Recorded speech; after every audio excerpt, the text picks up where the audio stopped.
Anxious to prove themselves worthy of the Decepticon name, Starscream and his minions fly to Cybertron. There, they must reconnect the Energon bridge that will enable Megatron to manufacture more Dark Energon and conquer the Autobots once and for all. Your orders are clear, Starscream. Infiltrate the Cybertron underground and reactivate the Energon bridge. I want that power online. Megatron, Thundercracker has detected several Autobots up ahead. Jetfire must have warned Zeta Prime and moved to intercept us already. Enough of your whining. If the Autobots try to stop you, crush them. Report back to me when you have found the bridge. Megatron out. That imbecile thinks I'm expendable? Me? He'll soon learn never to underestimate Starscream. Hello Autobots and Decepticons, my name is Soulmonger, and today I'd like to welcome you guys back to Transformers War for Cybertron, and we are in the Decepticon campaign. We are going to be playing as Starscream this time, so you guys will be learning about my favorite Decepticon, the true leader, Starscream, or I should say, Lord Starscream. And Megatron, what an imbecile, I tell ya. I've never traveled this deeply into Cybertron's interior before. You're as boring as ever, Thundercracker. And Thundercracker, quite the boring one. And later on in this episode, or in the next, depending on how long this one is, I will be talking about Skywarp and Thundercracker as well. But first, I want to focus on my favorite Decepticon, as you guys know, Starscream. And during this gameplay, little disclaimer, for some reason this level always gives me a hard time. I'm always flying into things, and I'm not the best with the null ray. Autobots! To think their measly tricks could ever fool Starscream! So you'll have to forgive me for not being the best at this level or with the null ray, but I'm going to be doing the same thing. I'm going to stop talking when they talk, even though sometimes during this, I know Starscream likes to talk a lot, so I will be talking over him a little bit as I go on. But I will be talking about his G1 history, and as I was doing research for him, I realized there is a lot of history, and I thought I knew a lot about him. But I'm going to be hopefully telling you guys something that you didn't know about Starscream, Skywarp, and Thundercracker. So let's get to it right away with Starscream. The Decepticon Air Commander and the deadliest of all Seekers. He is always on point with his aim, and his IQ is very high in book smart terms, as he was a former scientist. Street smarts, not so much, and as you can tell, not the smartest as he tries to sneak up on the Autobots, but then gets noticed from behind there. And Starscream, I give him a lot of credit, because he is always trying to become the Decepticon leader. He's always trying to overthrow Megatron, and for the short times that he does succeed and becomes the Decepticon leader, he seems to be way over his head and quickly gets dethroned by Megatron. And him and Megatron aren't the two smartest together, because if I were Megatron, I would have already destroyed Starscream and stopped this nonsense from happening over and over and over. It's like Groundhog's Day with Starscream, I tell you. But he is the most skilled of the Seekers, like I was saying before, and he never gives up. He's very ambitious, and he's always going after that leadership role, so I love him. He's always that employee that's trying to be the CEO of the company, so that's pretty cool. And something that I learned about Starscream that I didn't know, and I thought this was very cool, is that his spark inside of him is indestructible. So he will live on even without his body, but he is not aware that his life force cannot be destroyed, and he doesn't need a body to live in. Otherwise, I'm sure he would be even more reckless than what he already is. And I did say that Megatron doesn't ever really overthrow him, but in the G1 movie, he does finally send him to oblivion as Galvatron. So maybe Galvatron got a little bit smarter. But Starscream, he used to be a scientist, so he is a very, very smart Seeker, and also very deadly with his null ray. So before Starscream was a warrior, he was a dedicated scientist, and he had a good friend named Skyfire, and a lot of you guys might know him as Jetfire. But when they went to Earth to explore the atmosphere and this new planet, they got lost and separated in terrible conditions, and after Starscream looked forever for Skyfire, he never found him, so he returned to Cybertron and set down his monocle. Well, not monocle, I don't think a scientist uses a monocle, maybe, but he set down his scientific ideas and decided that being a warrior would be more exciting, so he enlisted into the army, and he worked his way up through the ranks, and he found himself as second in command to only Megatron. And after this war went on for 5 million years and Cybertron was drained of all its energy, Starscream started to believe that the Decepticons would have won a long time ago if he was in command, and he was not scared to let Megatron know this, as you guys know. So that is why we hear him always telling Megatron that he is going to lead and he's going to overthrow Megatron. But Megatron would always simply just respond as, "Not in this universe, Starscream." And that is a direct quote from More Than Meets the Eye Part 1.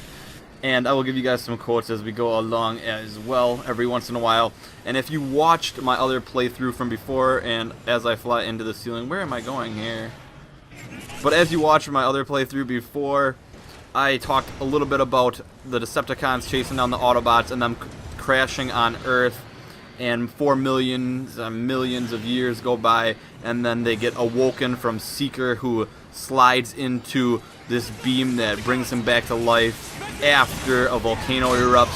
So Starscream was on that ship as well.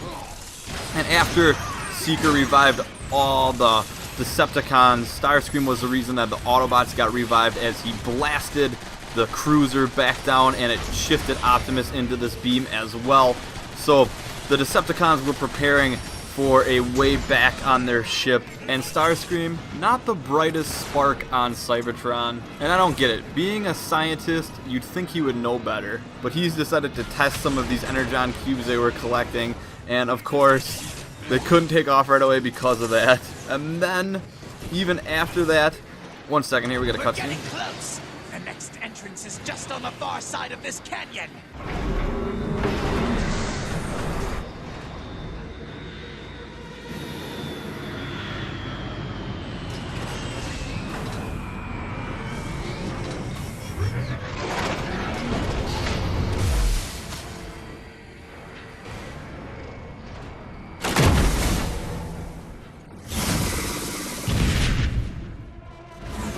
That Autobot ship is generating an energy shield over the entrance.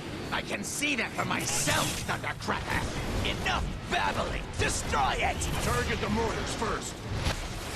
So after that, Megatron made them go out and get more energy, and Starscream was fed up.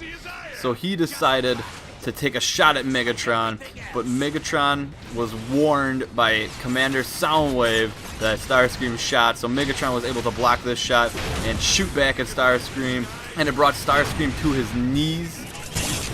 Let all who see Starscream tremble in fear. Choke on my exhaust. Tremble in fear, I will. So that brought Starscream to his knees and made him beg for mercy. And Megatron, I don't know why, he let him live. And as this whole fiasco was going on, Mirage was able to sneak onto their ship. And as they were taking off, Mirage was able to destroy some of the control panels of the ship, and it sent the ship crashing back down to Earth. But the Decepticons were not done. They needed a way to get back energy to Cybertron, so they created this space bridge. And when they were testing it, Megatron was beamed up to Cybertron. So Starscream jumped on this opportunity and claimed himself as the new leader, but he was then quickly overthrown, and Megatron came back basically and had his word with Starscream, and then he was back to being second in command again. And then later on, they went to the North Pole, and Starscream... The blast doors are open! Quickly! Watch out for those rocket snipers! Enough of this nonsense! We'll bring this annoyance down from the inside. Fly in and target its power core. And I like how this Autobot is just sitting there, Not even paying attention. Easy mode. But yeah, so they're at the North Pole, and here they start drilling for the Earth core to get energy from it, and he gets reunited with Jetfire, aka Skyfire. Orders, Starscream. Those idiots locked us in here with their power core. Plant a jetpack on it. So he tells Skyfire who he is and what he's doing, but of course Jetfire, we all know, is a dedicated scientist and did not agree with this, so he then turned to the Autobot side. So after this happens, Starscream starts getting into it with other Decepticons besides Megatron, such as Thundercracker, and they have a whole blackmail thing going between each other. But then later on, the Decepticons are using this huge space bridge to pull Cybertron into Earth's orbit so that they can get energy from Earth. And Starscream starts seeing this plan go down the tube. So he kidnaps this doctor, Dr. Arkville, and he is on the Decepticon side for some reason. I think because he liked evil experiments. And so Starscream flees with him over to this hidden laboratory where he discovers this exponential generator, and no one really knows what this is, but it is said to have the ability to destroy Earth or other universes. And so Starscream flies back to Cybertron in hopes of destroying Earth and the Decepticons and the Autobots all at the same time. But when he uses it and he sees Earth not blow up, he's like, what the heck? So he flies back down to Earth, and that is where he finds out Megatron and Optimus Prime joined forces to launch this exponential generator into space. And I shouldn't say that he flew back down to Earth, because he was hit on his way down to Earth by this generator, and he fell all the way down right in front of Megatron. And so Megatron, of course, was not happy with Starscream for trying to blow him up, and he sent him away for a while and put him into we don't know what, but he punished Starscream in some way that was never shown. But Starscream did return. But anyways, Starscream somehow got back into cahoots with Megatron. I don't know how, but that seems to be the never-ending repeated process. So I'm going to skip ahead here a little bit in the timeline because this kind of goes on and on. Get the power back online so we can move on! Get moving, Decepticons! We must be getting close. And you guys know it's kind of a repeat process. Starscream makes some other Decepticons mad, makes some Autobots mad, tries to become the leader, and the process goes on and on and on. So I'm going to skip ahead a little bit in the timeline. So after countless attempts at trying to take over position as the Decepticon leader, Megatron has enough and finally blasts Starscream with his fusion cannon, and leaving him pretty much just crippled. He has him banished to a remote island, and here Laserbeak drops him off, but it is here where he gets an idea. So he then hijacks the space bridge and overthrows his two other Seekers, Thundercracker and Skywarp, being the more skillful warrior as Starscream is. He then reaches this detonation center on Cybertron, and this is what I talked about before in my other video on Brawl. He makes the Combaticons on Earth using old World War II vehicles on the island that he was banished on, and then he finally has a real chance to overthrow Megatron, so he tells his Combaticons to form Bruticus, and he overpowers Devastator and takes him down, and then he seizes Megatron. But just when he is about to take control of the Decepticons, Bruticus gets ambushed by Menasor and is defeated. And so Megatron then orders Astro Train to dump Starscream and the Combaticons on an asteroid and exile them from Earth forever. So then Starscream isn't heard from for a little bit, and you guys heard about kind of what happens with the Combaticons up above on Cybertron, so I won't go into that. So I'm going to go ahead and skip ahead even more right now, and I'm going to talk a little bit about Starscream in the G1 movie. So in our first video, I talked about Megatron in the movie, and Starscream was with him as they assaulted Autobot City, and they did manage to destroy Prime and make the Autobots leave the city. And since Megatron was then destroyed and Starscream threw him off Astro Train into oblivion, or so he thought, it was Starscream's chance to become the true leader. But little did he know, Galvatron was then made from Unicron, and Starscream was sent to oblivion after his attempt at bad comedy. However, we did learn in the beginning of this video that his spark lives on forever. So this was not the end of Starscream. So realizing that he is still somewhat alive, he then starts planning his revenge on Megatron or Galvatron.